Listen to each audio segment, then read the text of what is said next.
With this, I would like to now start session 5 on financing for low carbon and climate resilient planning and bankable projects. Yesterday, we heard about bankable projects, and we also heard about breaking the local government finance gridlock. We know that a lot of you are dealing with those key challenges of finance at the local level. We heard yesterday from Ms. Gertrude Rose Gamwera when I was talking to her. She is the head of the East African Local Government Association. She mentioned the challenge of making sure the money gets down to the local level. So this session is going to feature her and other honorable, distinguished speakers and excellencies that we have. And I would like to start off the session by introducing our esteemed moderator, Mr. Jurgen Gafke, who is Senior Program Officer at the Division for Sustainable Development Goals of UN DESA. Jurgen has a long-standing career in the United Nations, having worked at SGAP, which is the Economic and Social Commission for Asia and the Pacific, and he oftentimes will travel into many of your countries to lead processes and activities on SDG localization with ministries. So we're very honored to have him moderate this session. He knows a lot about it, so I would like to invite him to take the stage and introduce our panelists. Thank you. Can you give him a round of applause?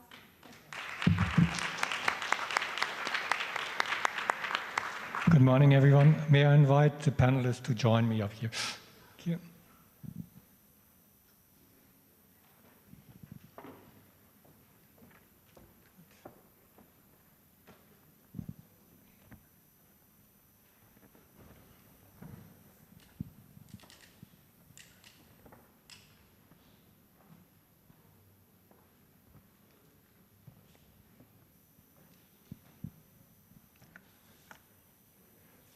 Thank you, Sarah, for the introduction, and I hope everyone had a restful night and all the energy for today.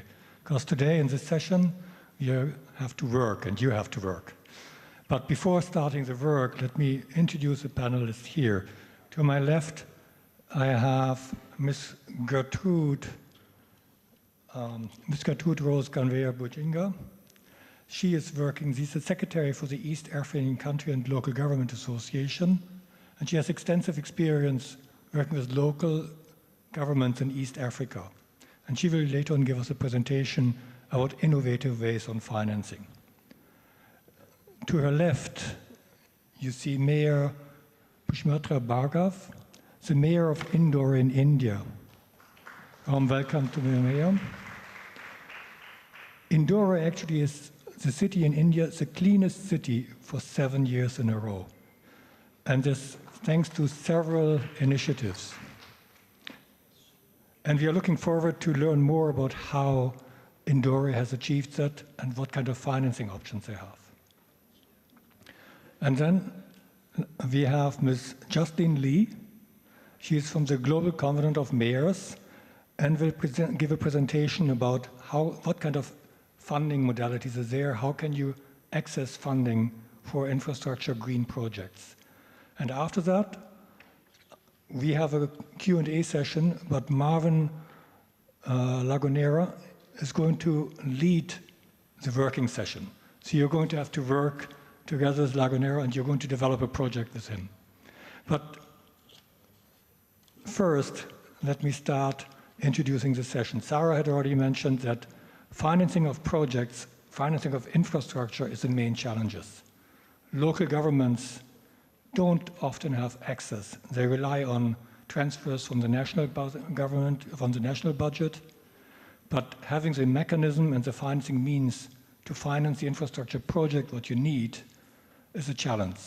So this session focuses on sharing experience, how we overcome these barriers, and how can we access financing for the infrastructure we need to advance sustainable development. Let me first start with the experience from Mayor Bhargav from Indore. I think everyone is very curious to see how your city has managed to be the cleanest city for 7 years in a row.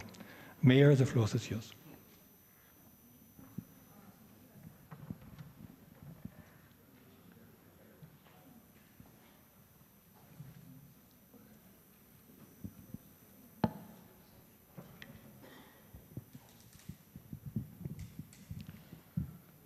Namaskar. Very good morning to all of you. It's really a matter of great honor to be part of this forum, representing not only the cleanest city of India for 8 consecutive years, but a city is #1 in having its clean air initiatives, city which is ODF++, means the open defecation free city, and a city having the wetland city accreditations from the United Nations. And today we are talking about the climate financing a green and resilient future. And what Indore has done, we'll try to share with you all, dear panelists and all my dear members from different parts of the world. Next.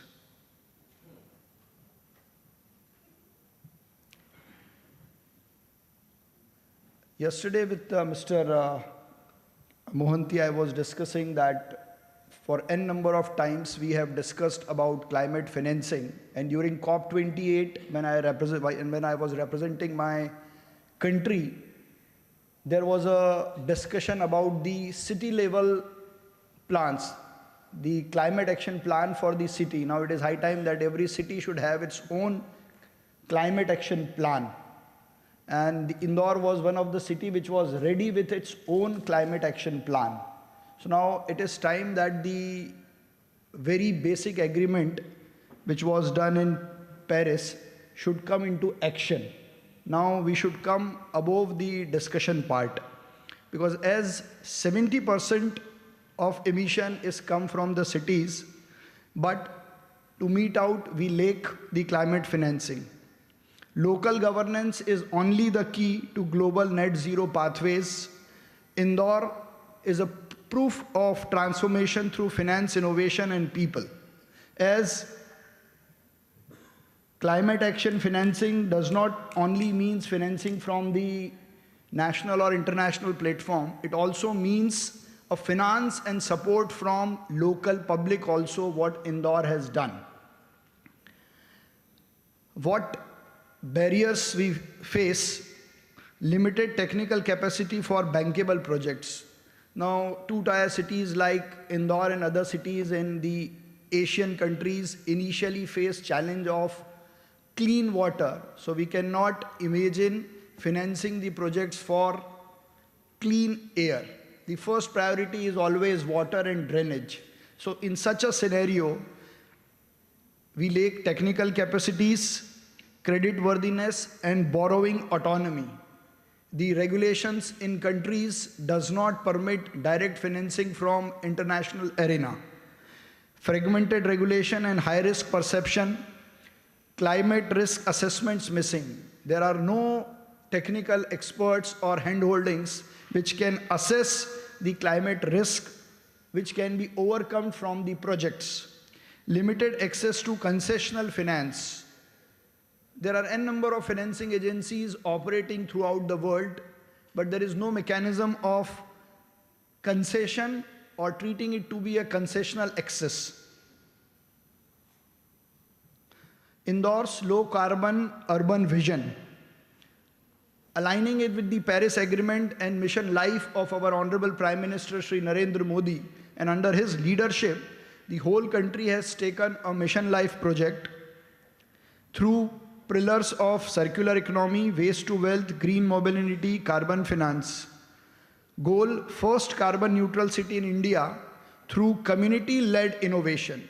Keeping apart all the support which may get, but we can achieve through public participation and community-led innovations. And that is only the result that Indore is one of the best city in world for waste management, as we are earning revenue out of our wet waste and solid waste.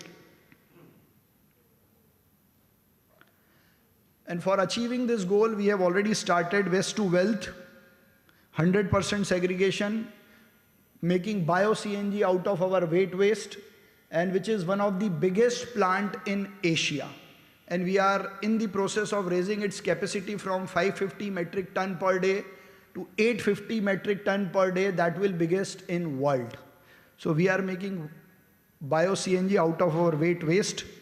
Renewable mobility, EV, e-rickshaw, no car day. Just for the sake of example, as a matter of an experiment, we have replaced 2 of our markets as 100% disposable free.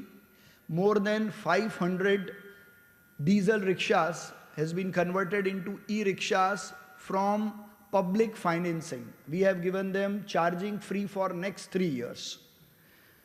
Water circularity, wastewater reuse, river rejuvenation, rooftop solar and green infra expansion. In last 3.5 years, more than 15,000 rooftops have been converted into solar rooftop, and that too without any finance from government or any government agency. The public on its own has financed their solar rooftops.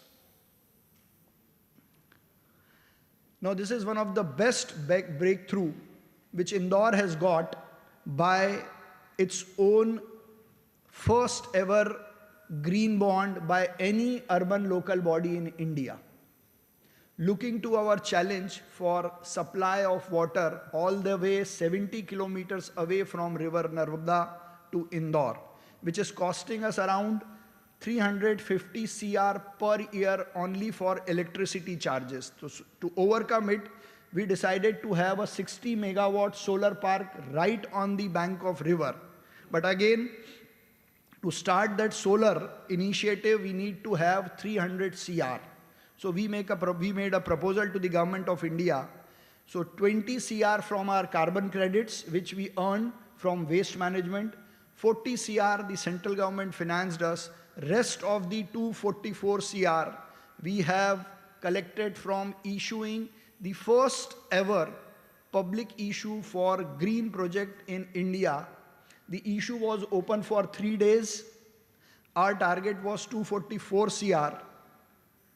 But thanks to Citizen of India, the bond oversubscribed for 7 times. We could fetch 700 CR in 3 days.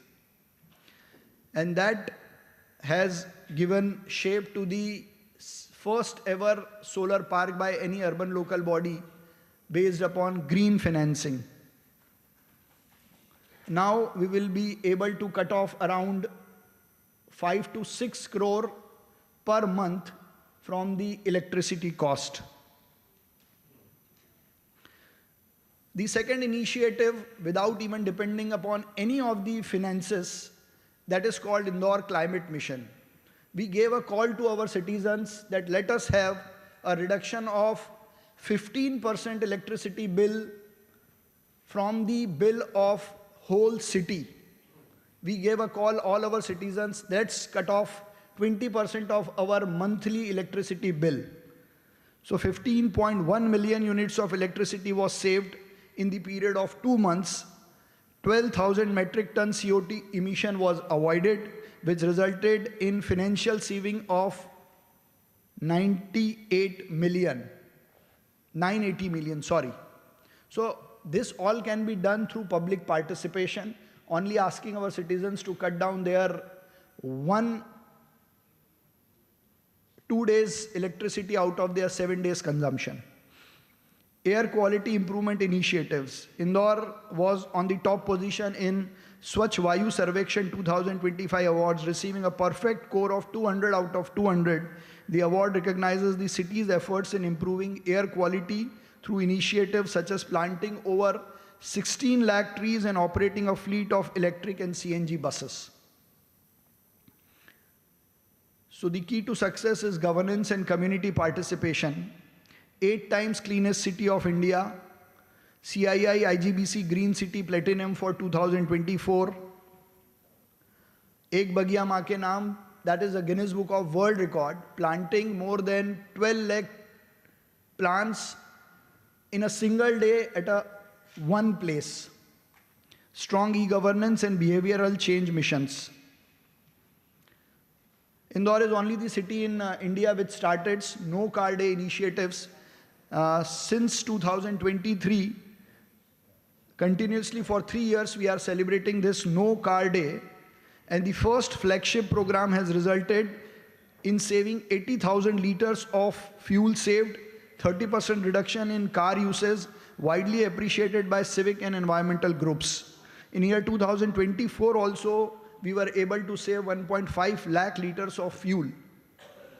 AQI improved by 18 points. In 2025, we were able to save 2 lakh liters of fuels and 40% drop in usage of private cars.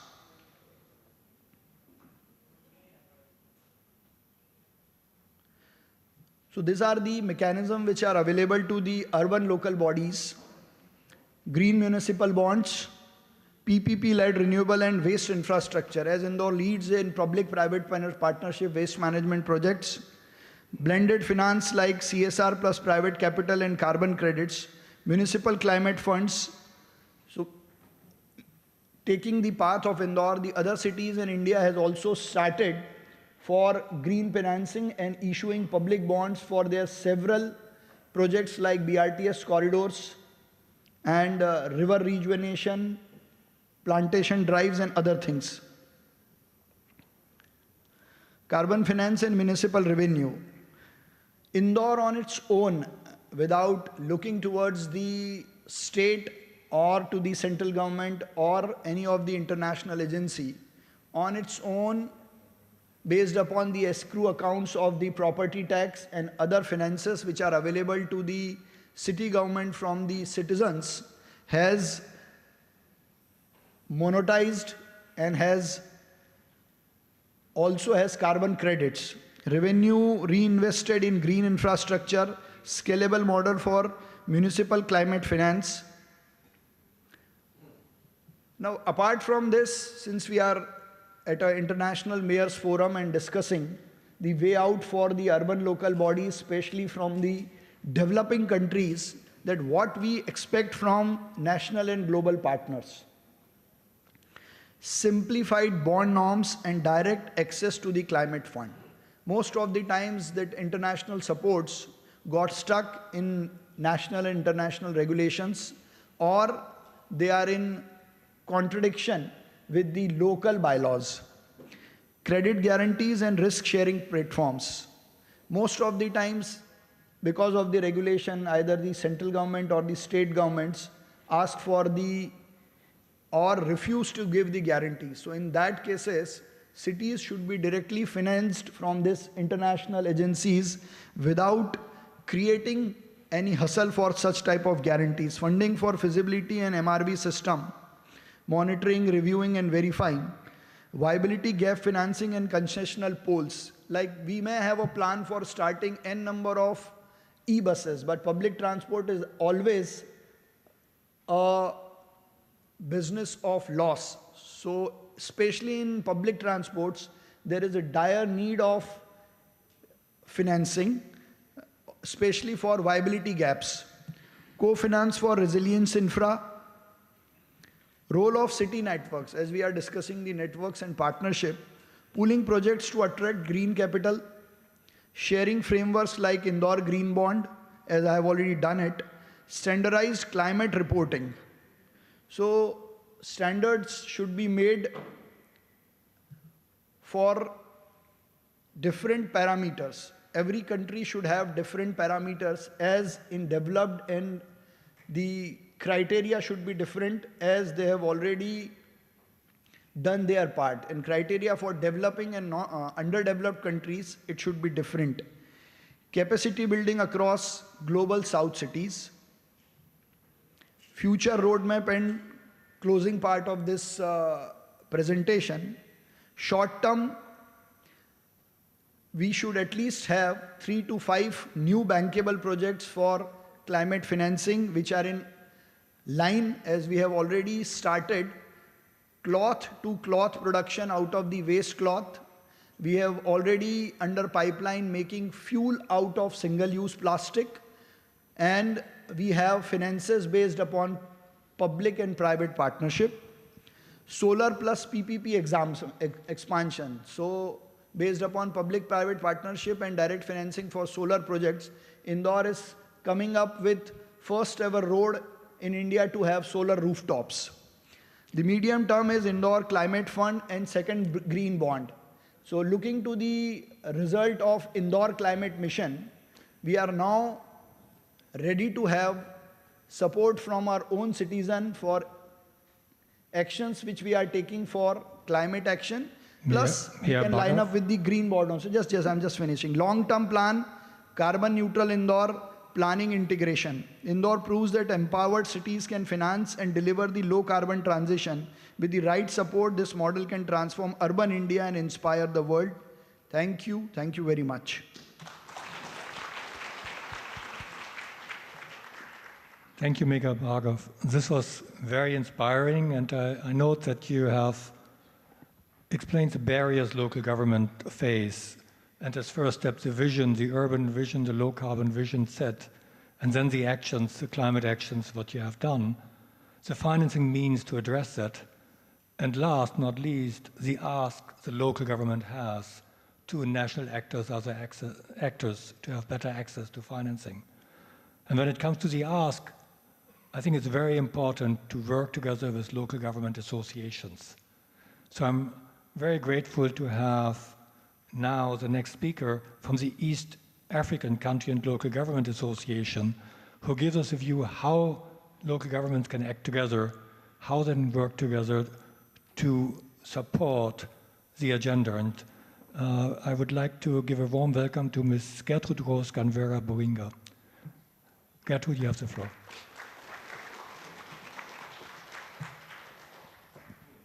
Thank you very much for that introduction. It's a pleasure to be here. And as I was walking, I was reflecting on how similar we all are as local governments. We are separated by continents, maybe culture and traditions. But when I hear a mayor like the mayor of Indore speak to issues I thought I'd raise as well, I can't but agree that we are so similar in terms of the experiences we have. I want to thank, first of all, UNOD and UNDESA for having provided us the space as East African local governments to come and share experiences. And I'm glad that in this house, I'm warmly supported by representatives from my region. East African County and Local Government Association is a network for associations in the 8 member states of the East African community. And in this room, I know Rwanda is represented, I know South Sudan is represented, I know Kenya is represented, Uganda is represented, and we are also collaborating closely with our ministerial platform of all ministries of local government. They've organized themselves. And in the room, we have an honorable minister from Somalia present, so it gives me a great comfort to know that the things I'm going to speak about are experiences that can be acknowledged by members in this room. My presentation was really to share issues around financing for low carbon and climate resilient planning in East Africa. And we've had the opportunity to,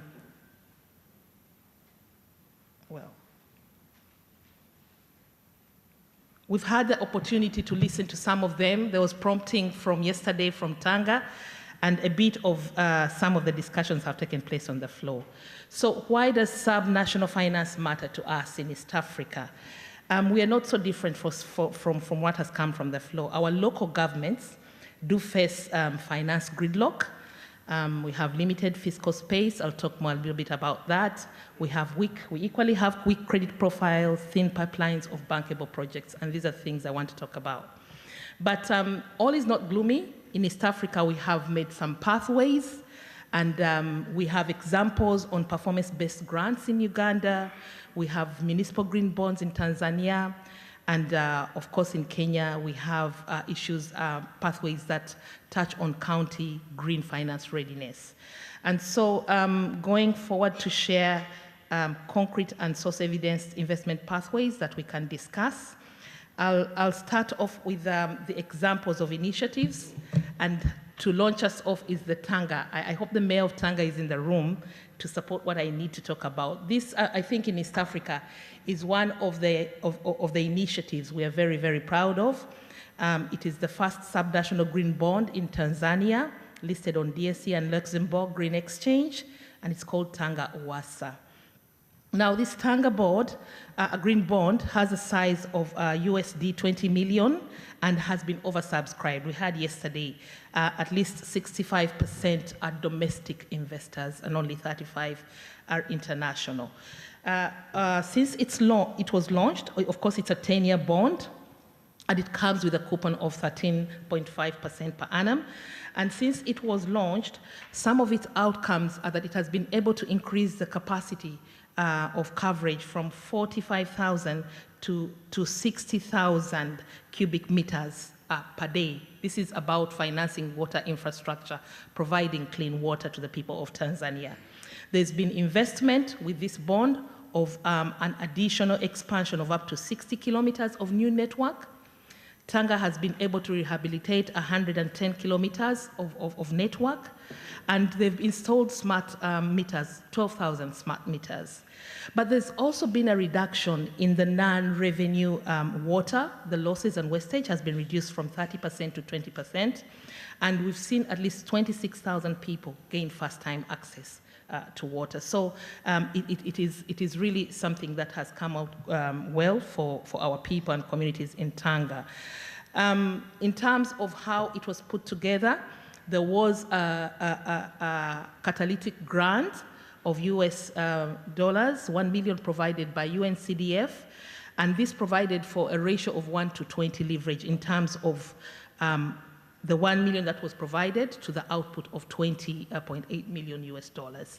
But the unique thing around it also is that it did not have a sovereign guarantee. The Tanzanian government wasn't required to provide guarantees in this place, but it had to reinforce the performance and support the environment with the right policy regulatory framework, where there was an act on sustainability bonds that allows for such green bonds to operate. So these are some of the examples we feel that are working well, and it's something that can be replicated, and associations can be able to work with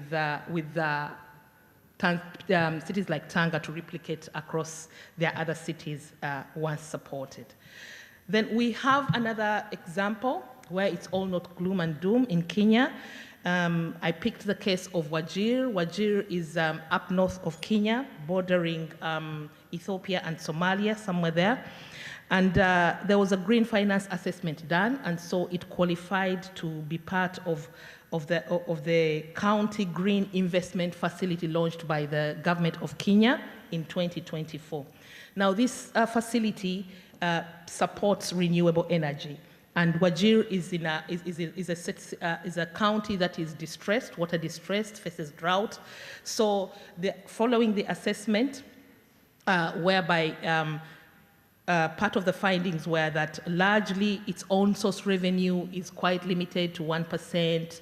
And in terms of shadow rating, it came up with a B, kind of identifying weak capacities.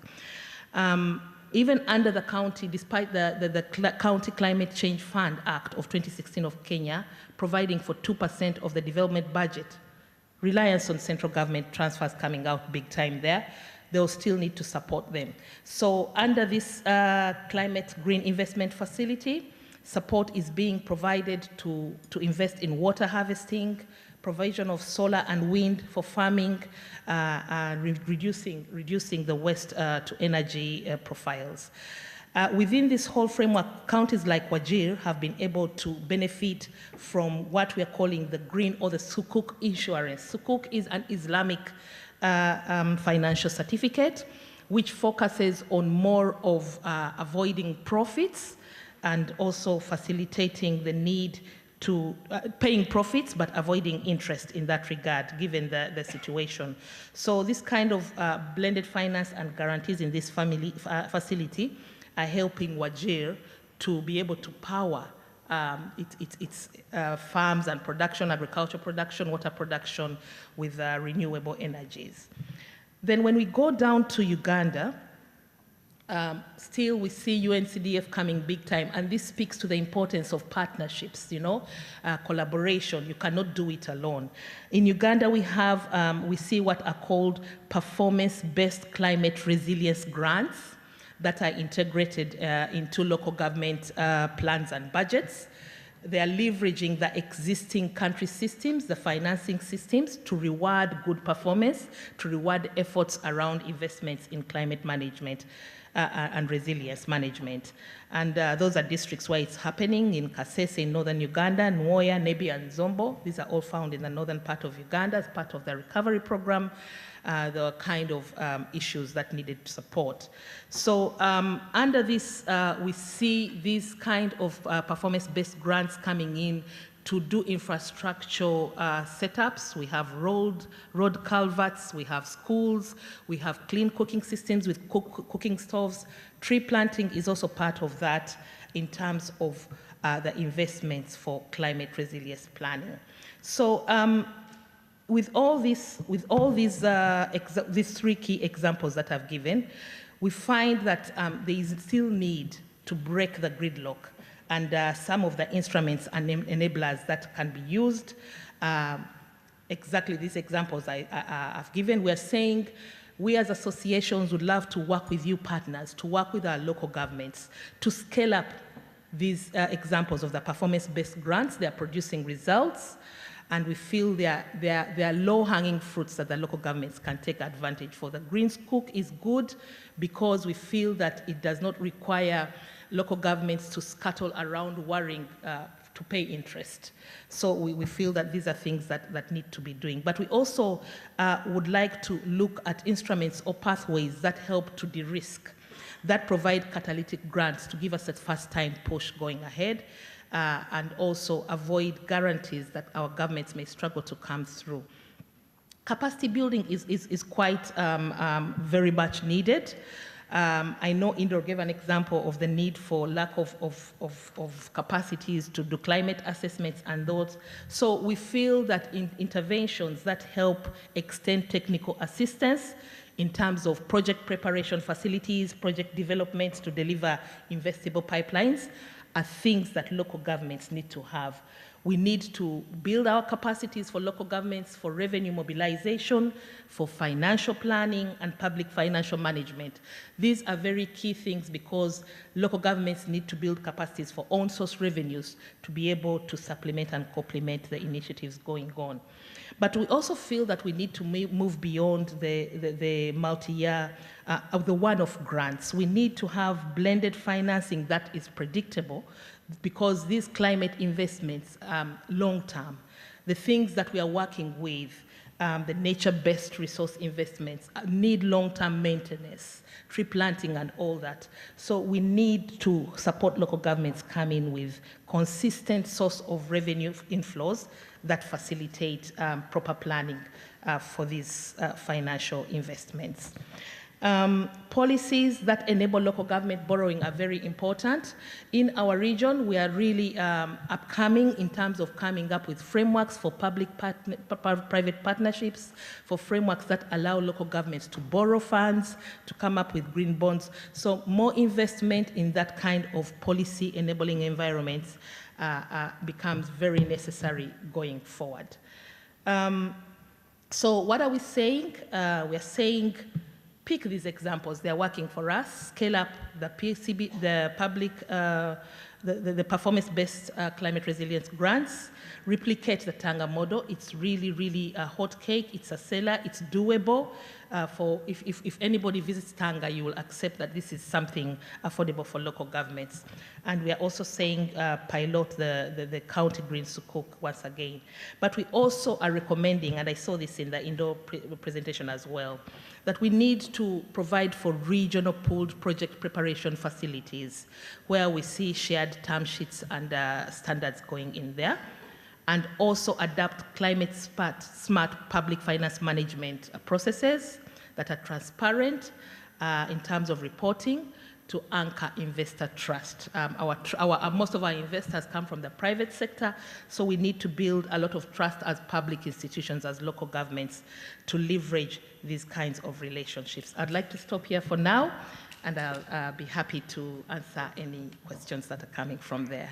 Thank you. Thank you. Thank you, Gertrude.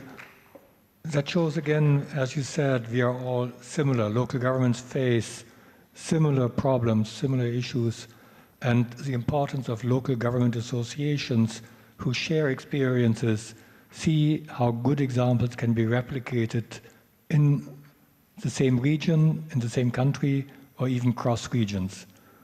So the forum like here, I hope we can inspire, see what works, and network with each other that we can share. The capacity building of local governments, I see it's really important, but we don't have to reinvent the wheel, and we can leverage on the capacities in the local government associations who support. The same now when it comes to local governments, what are the international financing means? What are the funds? And I'm very happy to introduce the next speaker, Ms. Jazlyn from the Global Government of Mayors in Climate and Energy. And Ms. Lee is going to present the City Climate Gap Fund and what is the mechanism, how local government can access these facilities, and what is the main element. Ms. Lee, you have the floor.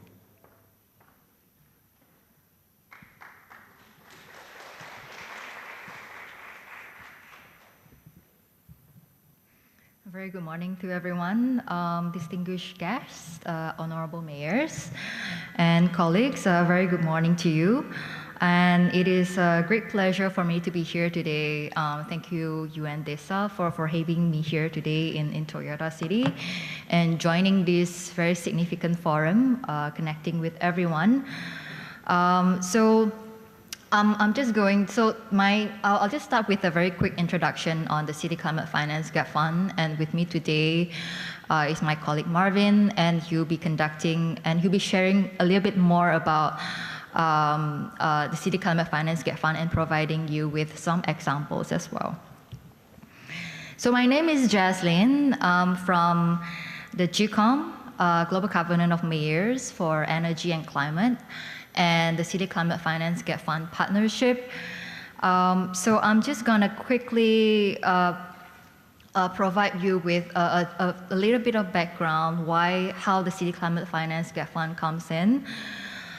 So a very strong project planning and project preparation is really about helping cities to turn a very good project idea into something that an investor or financier or even a national government will say yes to allocate budget allocation for your project implementation at a later stage.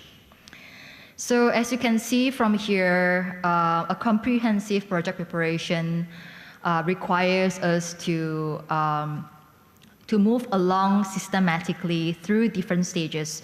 So even during early project preparation, you can see here it consists of different stages as well.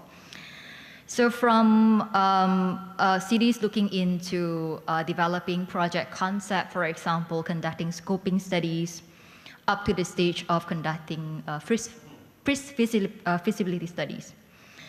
So each stage addresses very specific needs, and it also addresses very specific barriers to bankability as well. From clarifying potential revenue streams, helping cities to understand what are the regulatory issues and concerns in relation to your new project ideas, helping cities to assess environmental and social impacts, and also understand risks in relation to your new project ideas, and what can a city do in order to develop a very strong risk mitigation plan as well as part of the project preparation. So this is where a project preparation facilities comes in. So what is the main role of a project preparation facility? It's really to support cities, especially during the early project preparation stage, by providing technical assistance to really help cities to understand what are the feasible approaches, where cities can look into when it comes to project implementation. How can cities implement a project in the most cost-effective way? And what are some of the financing options or mechanisms that cities can actually consider as well before cities actually, proceed further into seeking for project financing?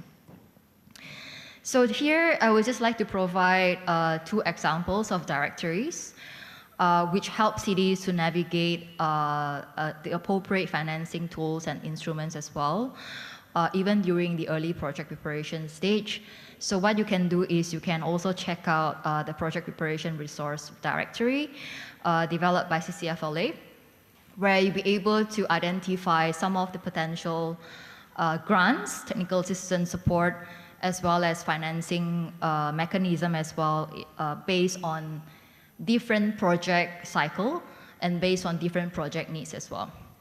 So what you can do is you can just select what kind of sectoral projects you are looking into implement, which project cycle you are currently in. So you'll be able to see some of the options of support that are available in your region. And the other one is specifically for ASEAN region. It is recently developed as well. It is called the ASEAN Smart Cities Financing Toolkit. So recently developed by the ASEAN. And please feel free to have a look as well, where you'll be able to see some of the potential support that cities can leverage on as well. So each of the directory provide very specific information on the eligibility criteria, the type of support that can be offered based on specific project stages, and what are the application process as well. So before I would like to proceed further, I would like to hear from everyone. So I heard a lot of challenges where cities shares, for cities to turn a very good project ideas into a bankable proposal. So I would like to hear from you. Let's just spend about 2 to 3 minutes here. If you can just use your mobile phone to scan the QR code here. What I would like to hear from you. What is the biggest barriers, for you in turning city project concept into something bankable, into something that you can already present to financiers, investors, or even to your national government as well, in order for you to seek for budget allocation from the national government. Return on investment, we have the first response.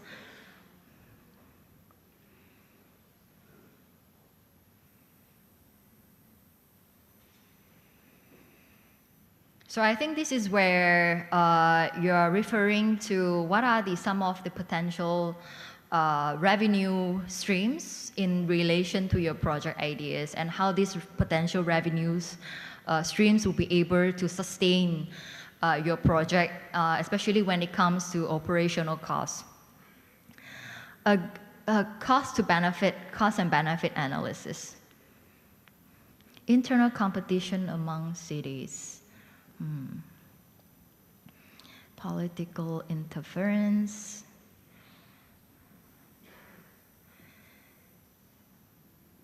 Surety.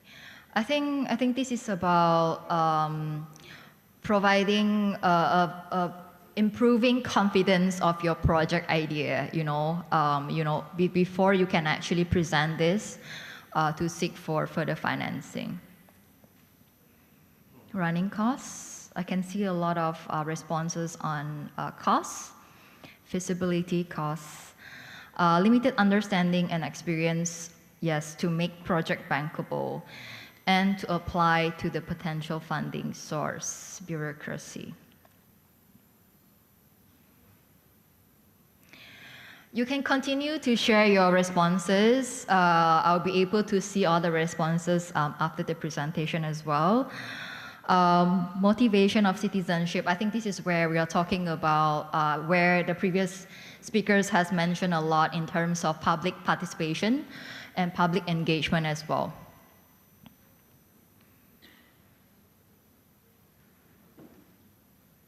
Okay. So I would just like to quickly summarize some of the common challenges that cities experience during the project preparation stage. The first one, of course, I think some of you has mentioned in terms of costs, financial barriers, where, of course, I think a lot of the cities, especially secondary to smaller cities, have very limited access to project finance. High upfront costs, especially when it comes to infrastructure-related project or looking into adopting new technologies. And capacity and expertise. So some of the cities, for example, when they look into implementing new project concept and new technologies, cities may lack the technical expertise and knowledge as well.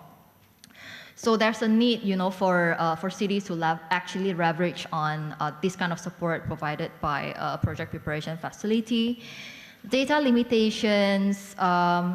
So there's also, I think cities also need a lot of data in order to justify, why this project is crucial and why this project will be able to create a very significant impact on the ground.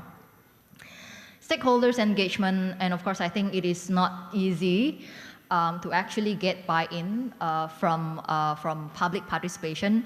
I'm actually very impressed with what Indore has done when it comes to engaging with public and changing behavior as well. So that's something really impressive. So this is where the City Climate Finance Gap Fund comes in.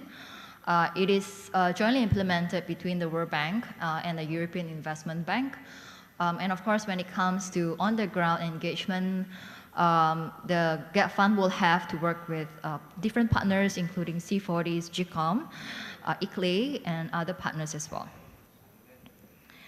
So here you can see the role of the City Climate Finance Gap Fund can come into support.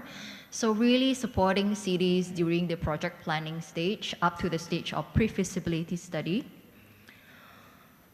So here you'll be able to see as well, by breaking it down, the project preparation cycle into different stages, you'll be able to see as well some of the support, some of the financing support that you can actually leverage on. For example, for planning pre-feasibility studies and feasibility study, you can actually benefit from applying for grants. And then when it comes to implementation stage, that's when you can look into PPP, bonds, and also loans from development partners as well. Just gonna skip to, so the City Climate Finance Gap Fund is having a partnership with GCOM, the Global Government of Mayors, by having dedicated regional team based in different regions to really raise awareness on the support that Gap Fund can provide, as well as working directly with cities to help cities to be able to prioritize their project ideas and also help cities to develop eligible and strong expression of interest, which is the application to apply for support from Gap Fund. So as you can see from here, the focus of the support that Gap Fund can provide very much focusing on the early project preparation stage. It can be in the form of helping cities to develop climate action plan, defining your project concept up to the stage of helping you to conduct pre-feasibility studies where you can further understand when it comes to the social as well as the environment impact of your project idea, what are the costs that will be potentially involved as well when it comes to project implementation, be it CAPEX or even OPEX. So what are the eligible sectors that can benefit from Gap Fund? As you can see from here, it covers very wide sectors. It can be in the sectors of looking into implementation of green mobility. You're talking about e-vehicles, improving public transportation as well, upgrading public transportation, looking into energy efficiency related project, solid waste management, as well as adaptation related project as well, where you're talking about flood mitigation, for example, and reducing urban heat as well. So I would just like to quickly provide you with some of the examples of scope of technical assistance that Gap Fund can potentially provide. So this is an example for a solid waste management related project. So as you can see from here, it can be in the scope of helping cities to understand the current level and quality of existing services in your city, and also helping cities to identify what are the the options of financing mechanism that can be attached together with your project. What sort of potential designs of recycling and land recycling facilities that can be potentially adopted, and assessment of economic benefits, project costs, and financial viability of your project idea as well. And I'm not going to go through all of the examples here, but please feel free to have a look at the presentation, which will be shared with everyone after my presentation. So here you can see the landscape of project preparation. Of course, GetFund is just one of the project preparation facilities out there that can provide similar support by providing non-financial technical assistance to city during the early project preparation stage. So here you'll be able to see for the City Climate Finance GetFund, it covers very early project preparation. We're helping cities to look into developing climate strategy, defining project concept, developing a climate resilience master plan, up to the stage of pre-feasibility study. So what are the key steps that I would like to remind ourselves, for us to pursue climate finance, and as well as technical assistance from project preparation facilities? It is very crucial for us to be able to develop a very strong, a very clear application before you actually submit your application to the project preparation facilities to apply for technical assistance. Hence, it is highly recommended for cities to work with your partners, development partners, in order for you to be able to identify very specific needs for your project ideas during project preparation stage, and to be able to address all the enabling environment as well, to be able to capture in the application itself before you actually submit it to the PPF to apply for technical assistance. So far, GetFund has provided over 70 technical assistance around the world, covering over 180 cities. So here, based on the numbers here, you'll be able to see most of the technical assistance are actually provided for a group of cities. So in the earlier presentation, I think a lot has been mentioned on pooling projects to actually attract green capitals and to attract investment as well to scale up the scale of the project. Hence, it is also highly recommended for cities to work with neighboring cities as well who are actually experiencing similar set of challenges and looking into implementing similar sectoral project as well. So cities can actually apply jointly for technical assistance from the GetFund, to help you with project preparation support. So that's all for my presentation. I'll stop here. Thank you. Thank you, Jazlyn. Warm round of applause. As you can see, and I believe that this is a good resource to take up, and the Gap Fund has helped so many cities to move forward on project formulation, and you have to think about what can you do to develop projects what instill confidence in the investor to actually invest in these projects, that you have thought about the maintenance cost, the income flows after the project is there. So you have to make bankable projects. Now, we have 1 hour left on 1 hour into the discussions, and I would open up the floor now to questions for the panel before Marvin takes us through a practical exercise. Marvin, you don't have much time left for that, but I would like to open the floor maybe for 5 minutes in questions. So we have 2-3 questions. Can I see a hand if there's any question? I see the gentleman here in the middle in the red. Yes, the lady there. Sorry.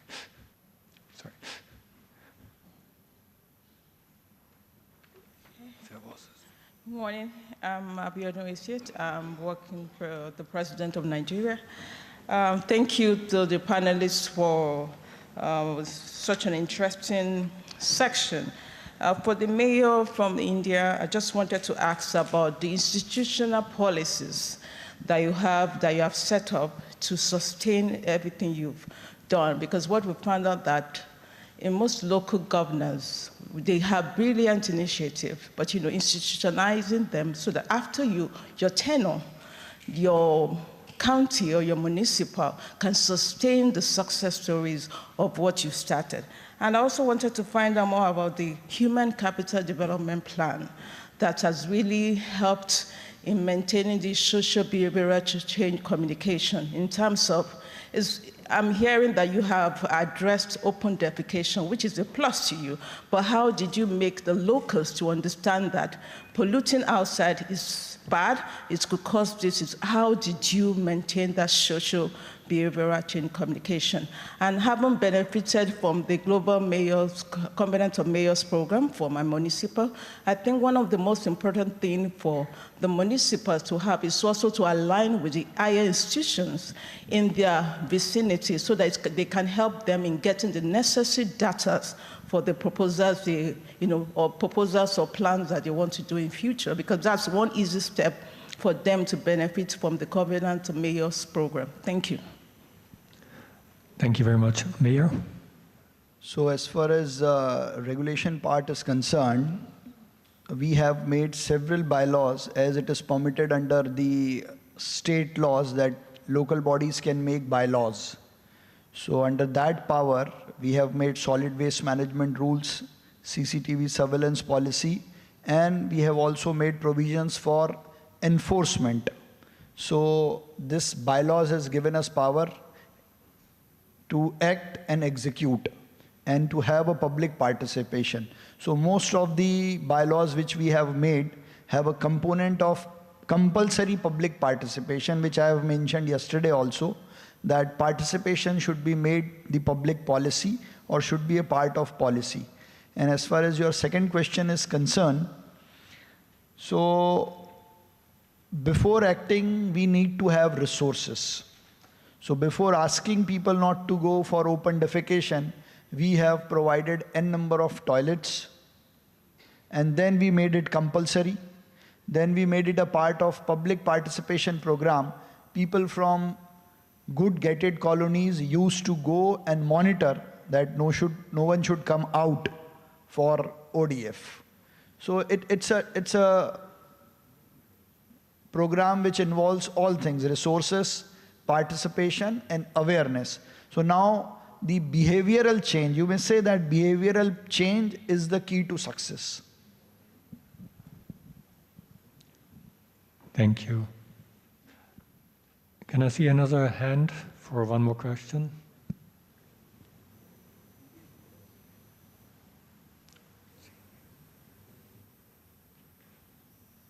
If not, then I would ask for a hand of applause for our panelists at this moment.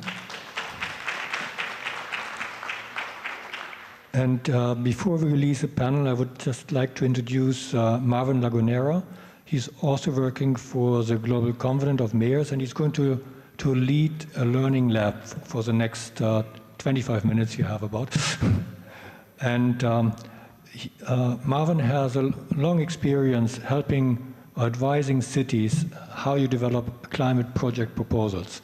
So I will release the panelists so we can step down, and I hand over to Marvin to lead the exercise. Thank you, Marvin. All right. Thank you, Jurgen. Good morning, everyone, distinguished guests, honorable mayors. Marvin, just hang on a second. We want to have one photo of the panelists. Okay. You can join us, please.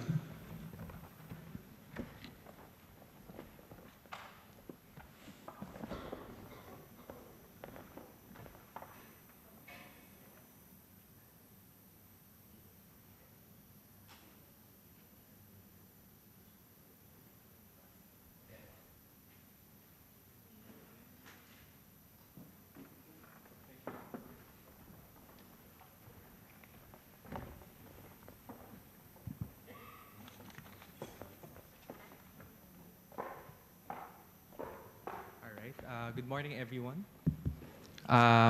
Distinguished guests, honorable mayors, partners, colleagues. Again, I'm Marvin. I'm with the Global Covenant of Mayors for Climate and Energy, working together with Jazz on the GAF Fund. So for the next part of the presentation, I'll be walking you through how do you design a strong and robust climate project. No? And the goal really is, in the context of the GAF Fund, as you prepare applications, how do you make sure that the applications are eligible and that you're able to develop a compelling narrative for your climate projects. I'll be also sharing a few case studies about successful technical assistance programs that have been delivered by the GAF Fund.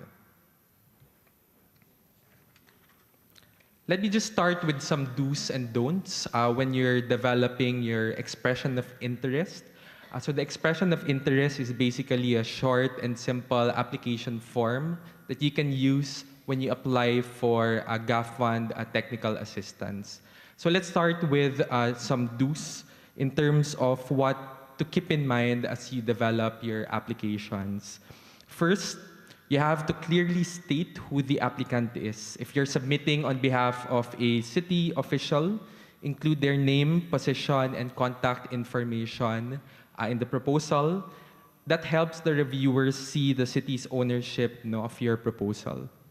Second, keep the climate focus front and center. If you're applying for a climate change mitigation or adaptation project, the climate rationale and justification have to be very clear. Later, I'll be sharing some guide questions to help you think about how to improve and enhance your climate justification. No? And third, specify the project stage and what kind of technical assistance your city basically needs. And then let's move on to some don'ts or common mistakes that some applicants have experienced in applying for project preparation support. First, don't apply as an individual or as a private entity or without the formal approval of your city or relevant public authority. So the application has to come from a city government through a designated representative. Second, don't skip the details on the technical assistance that you need. So you can be specific about what is the specific scope of technical assistance that you would like to request from the GAF Fund. And finally, don't apply for projects that are well into preparation or implementation, since the focus of the GAF Fund is really on the early stages of project preparation to help you plan and conceptualize for your project. So let me start with some guide questions to help you think about how to design a strong, robust climate project. Let's start with an adaptation project. So adaptation projects are basically climate projects that aim to reduce the impacts of climate change. So if you're applying for a flood mitigation or heat reduction project, these are some questions that you can ask as you design your project concept. First, identify the specific climate risk. Is it flooding or extreme heat that you're trying to address? And why is it an urgent issue for your city? Second, you then back it up with evidence. What do your data and projections show, such as your climate risk assessments about past, present, and future risks in your city? And third, spell out how the project helps. Does your project reduce exposure, build adaptive capacity, or lessen the impact itself? So it's important to really prepare a project that is evidence-based and reflective of the city's climate realities and context. Now, if your project is a climate change mitigation project, meaning to say your project aims to reduce greenhouse gas emissions through interventions in the energy sector, transport sector, or waste sector, then these are some of the guide questions that you can think about in really enhancing your climate rationale. The first one is to describe your greenhouse gas inventory and reduction target. Reviewers would want to see where you're starting from and what goals you've actually set in terms of emissions reductions targets. Second, explain how the proposed project will reduce carbon emissions. No? Will it make a measurable or significant contribution to reducing GHG emissions in your city? And thirdly, show alignment with national climate priorities so you can connect your project with broader climate change mitigation plans and targets of your country and describe how your project would contribute to those national goals and priorities. Another key consideration is to really, in your application, you can clearly define the barriers that the requested technical assistance will be able to help address. No? And there are different barriers that cities face in terms of really accessing climate finance or even developing a project or accessing project preparation support. For example, the project may be a city priority, but you need to demonstrate that the benefits outweigh the costs.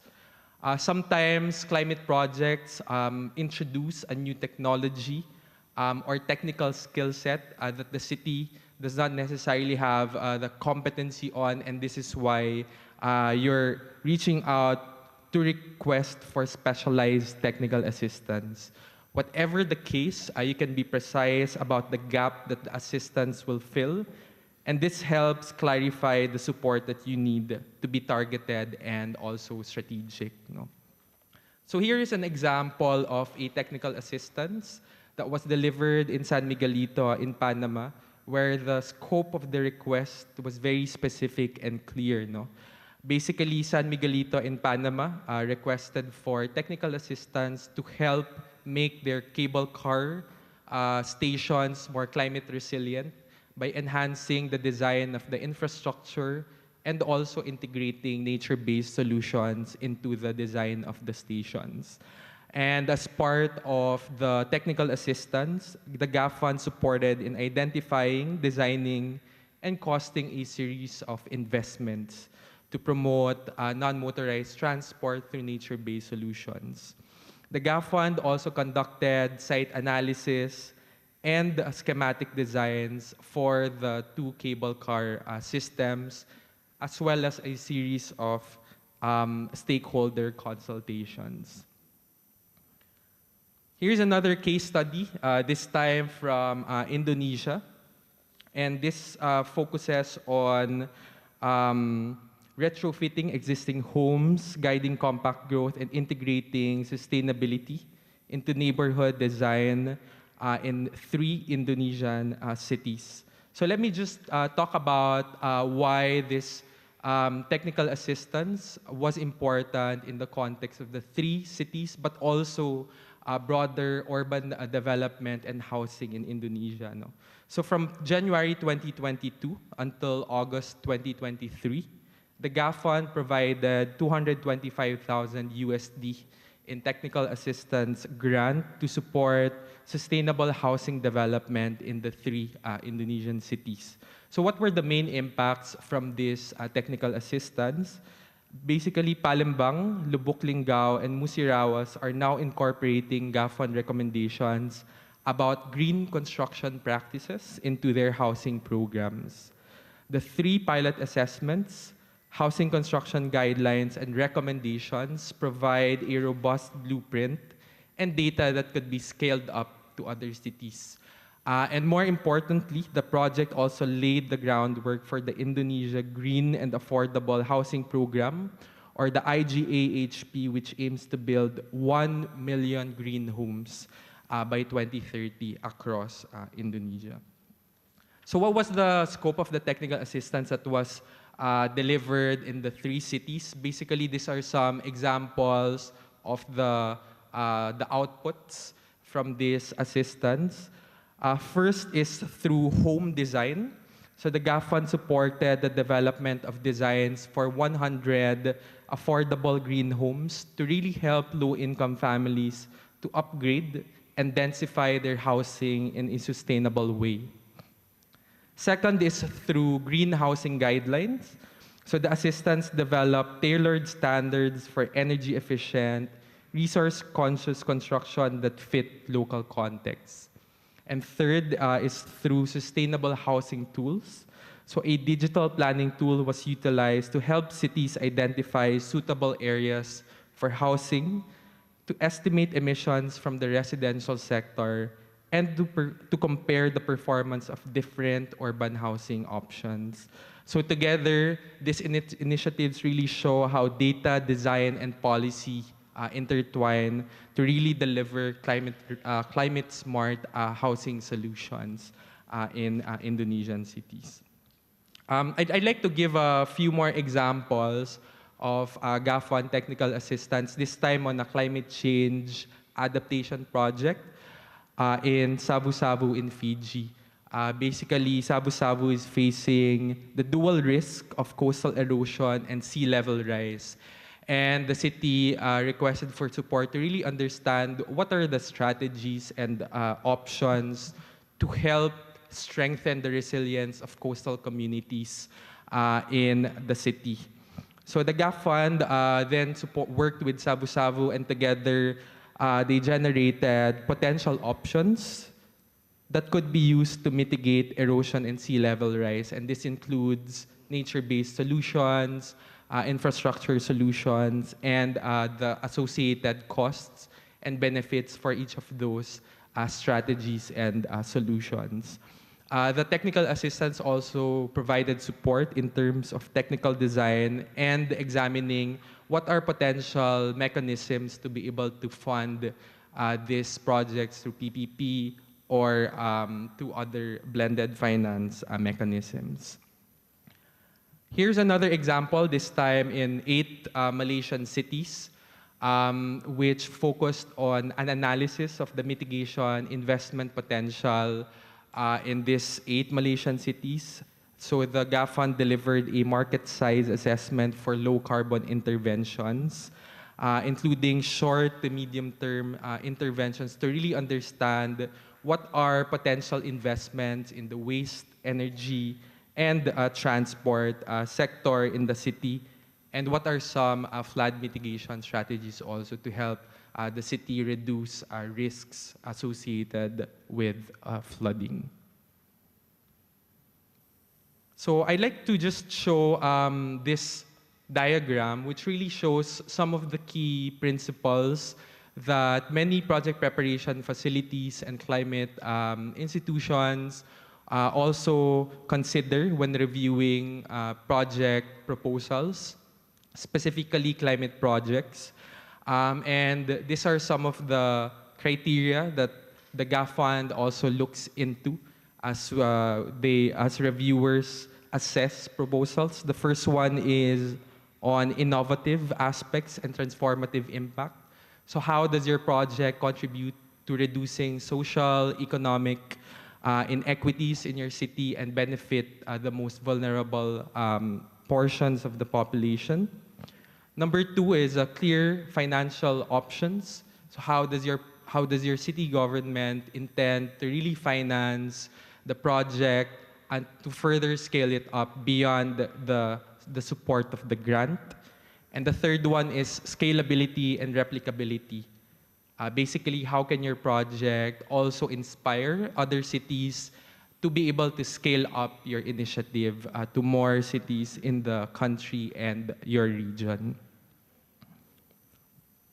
So for the next part, I'd like to invite everyone to again scan this QR code, which will lead you to Slido, and invite you to add your responses to the following question. No? What is the single most critical enabler for your city to assess project financing or funding for climate projects? So basically, what are the factors that will lead your city to be able to increase your success to be able to access project funding for climate projects? I'll give you a few seconds, and also maybe we can invite later 1 or 2 participants to share about your responses.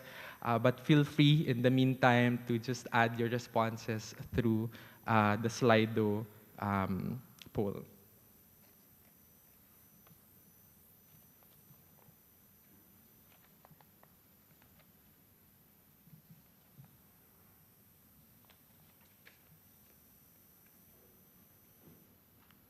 Okay, we're still waiting.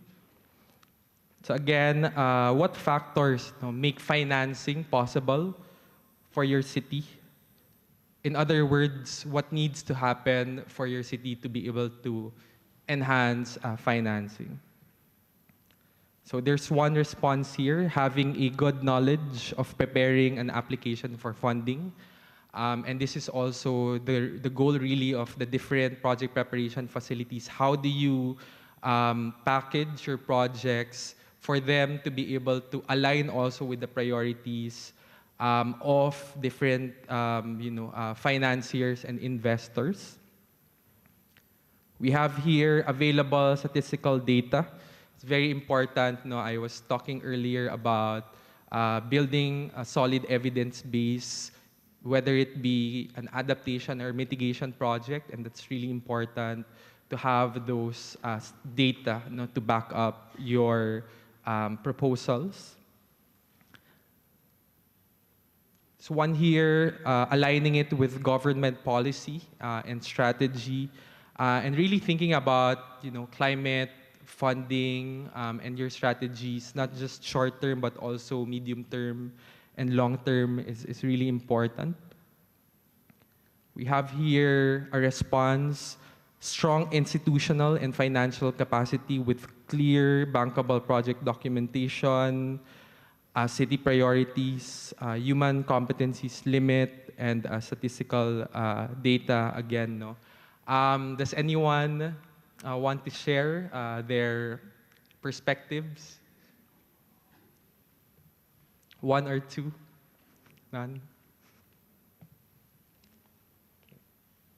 It's okay. So you can keep on filling out this Slido feedback form.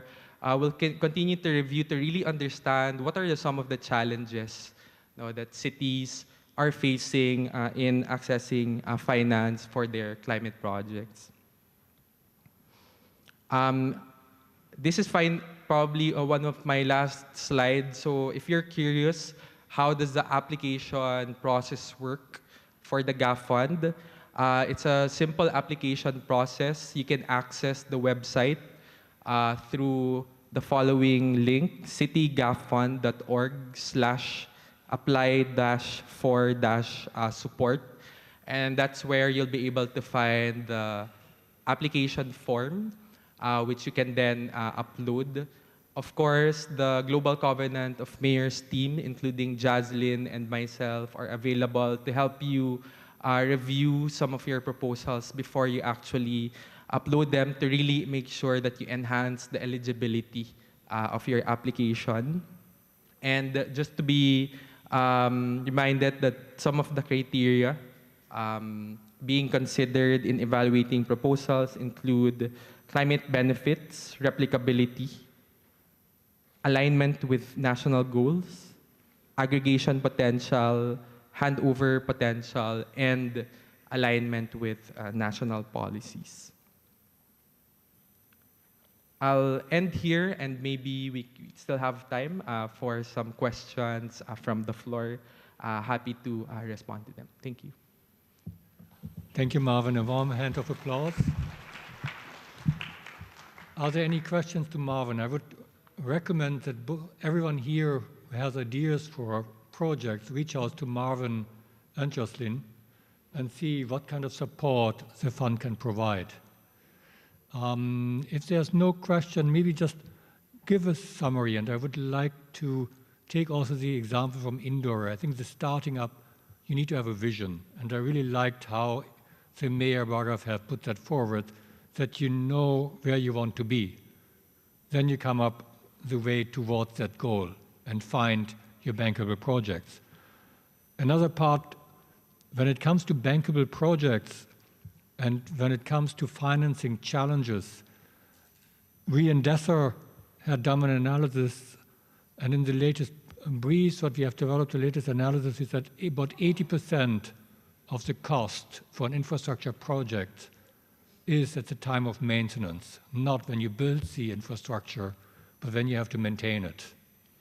And if you have a bankable project, you need to have thought it through from the beginning to the end, How do you maintain the project after it is developed, after the infrastructure asset is there? What kind of income does it generate? How do you finance the maintenance of this asset? Otherwise, you may invest it, you lose it, and if a fund doesn't see that you have thought it through, it's not bankable. You wouldn't be able to access funding if there's a high risk that the project may fail or the asset is not maintained properly. Just as a sort of reminder, but I encourage everyone to use this forum, reach out to Marvin. If you have a question, please raise your hand now, but Marvin is available here, Jazlyn is available. Use your associations. When you look at Gertrude sharing the examples where you have the East African communities working together, sharing good practices, learning from each other, and you don't have to know all the answers in one local government, but the association can help you, can link local governments together. So use these available resources and network during this forum. Now, for this opportunity for networking, we are now coming to the coffee break. Well deserved, and please raise your questions bilaterally to all of us. Thank you very much.